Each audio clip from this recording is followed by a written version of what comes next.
heat is your glass, stuff.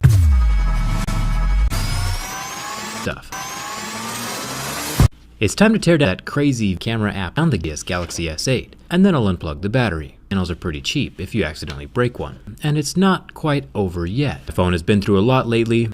Let's get your best friend, or if you manage to scuff up the paint on the underside of the glass, a D-brand glass is equally in a glass. I'll link all that stuff down in the video description. There are 15 screws holding down those Lego black plastics and the wireless charging coil, a water damage indicator, right? The center plastic and the bottom plastic from loudspeaker.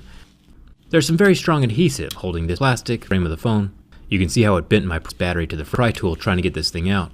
I'll soften up plastic gun and then give it another shot. Prying out that 3 mAh battery, it's the same size as the previous CS9. Samsung claims 95% battery capacity retention after 2 years. Meanwhile, Apple says plan for 95% drop in capacity. You know what you sign up for. The screen ribbon unclips if they don't manually throttle you first anyway. Like a little Lego, there are massive machines that can do this safely. And then I'll make my way up to the front-facing camera. Its tray comes out with its 3000 gigabyte capacity SD card slot. It also has the water-resistant rubber ring to the bottom of the motherboard for the charging port.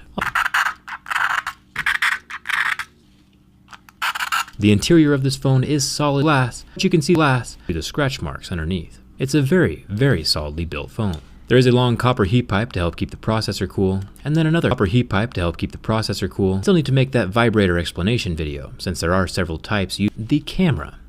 After popping it out from its slot in the motherboard, we still have that optical image stabilization. Now, I'm interested in that optical image stabilization, the little gizmo that physically changes how much light can hit the sensor at a given point. Probably because it just doesn't exist anymore. But yeah, if you're bored of a normal looking phone, make sure you check out the D-brand glass stuff. And if I've earned it, hit that subscribe button.